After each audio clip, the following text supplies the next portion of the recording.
नमस्कार दोस्तों, आज हम आषाढ़ मास में सुनी जाने वाली जगन्नाथ जी की रथ यात्रा की कहानी सुनते हैं। तो चलिए शुरू करते हैं।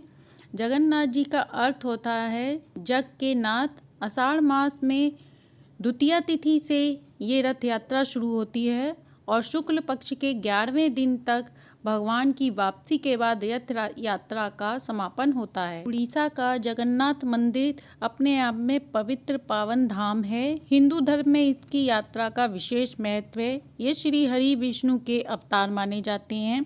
तो आइए इसकी कहानी सुनते हैं। मध्य भारत में इंदु युद्ध नाम के एक राजा रहते थे। उनकी राजधानी का नाम अवंती था।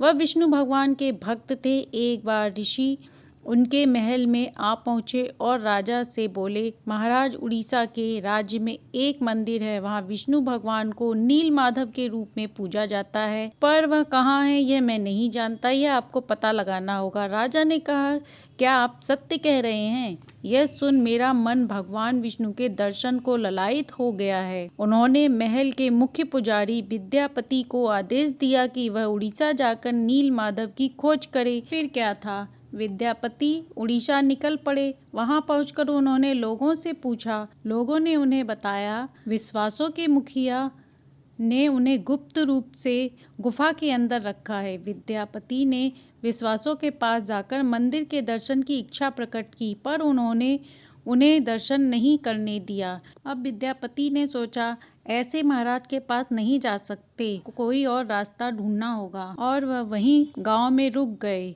और कुछ समय बाद उसने विश्वासों की बेटी से शादी कर ली। उसने अपनी पत्नी से कहा, ललिता, तुम अपने पिताजी से कहकर मुझे नील माधव के दर्शन करवा दो।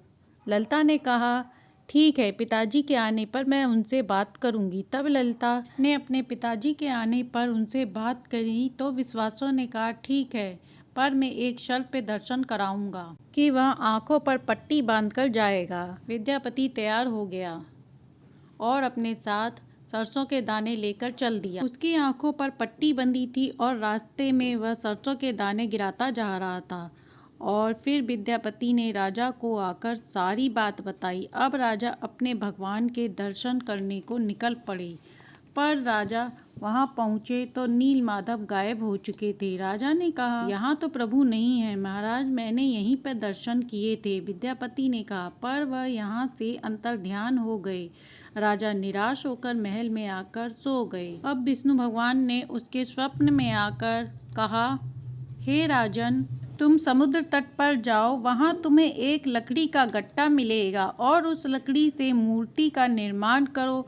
राजा ने आदेश का पालन किया। वहां उन्हें एक लकड़ी का गट्टा मिला, पानी में तैरता मिला, पर वह उसे उठा नहीं पा रहे थे। बहुत प्रयत्न करने पर अंत में कबीले के सरदार द्वारा उस लकड़ी को महल में लाया गया, परंतु कोई भी उन नील माधव की छवि तलाश नहीं पा रहा था। जब यह काम नहीं हुआ तो भगवान विष्णु ने राजा को फिर दर्शन दिया स्वप्न में और कहा, राजन, तुम देवताओं के शिल्पकार विश्वकर्मा की आराधना करो, वह यह कार्य पूर्ण अवश्य करेंगे। अब राजा ने विश्वकर्मा जी की पूजा की। वह बूढ़े व्यक्ति के रूप में आए और बोले, राजन, मैं यह कार्य कर दूंगा, पर मेरी एक शर्त है। राजा ने कहा, मुझे मंजूर है। वह व्यक्ति बोला, मैं भगवान की मूर्ति 21 दिन में तैयार कर दूंगा। मैं यह कार्य बंद कमरे में करूंगा। अगर किसी ने भी कार्य पूरा होने से पहले दरवाजा खोला तो मैं यह कार्य अधूरा छोड़कर चला जाऊंगा। राजा ने कहा, ठीक है। 15 दिन बाद रानी को कोई आवाज़ सुनाई नहीं दी। रानी गुडीचा के कमरे में कोई आवाज़ सुनाई नहीं देने पर उन्होंने राजा के पास जाकर कहा, हे राजन, कमरे से कोई आवाज़ नहीं आ रही है। कहीं भूख प्यास से वह मर तो नहीं गए?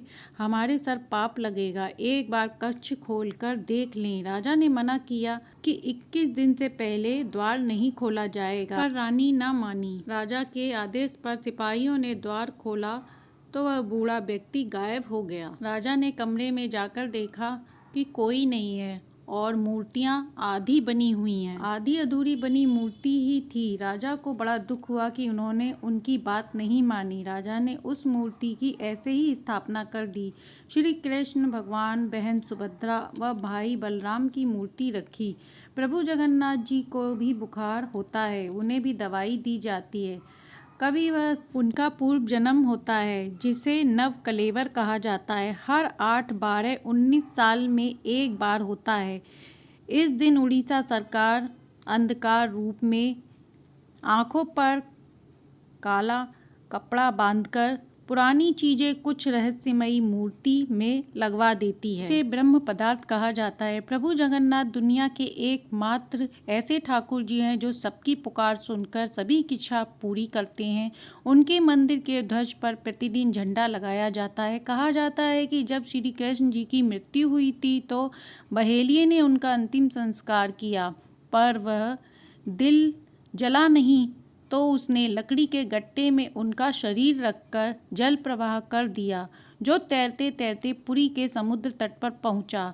वहां से राजा ने उनका मूर्ति में निर्माण करवाया।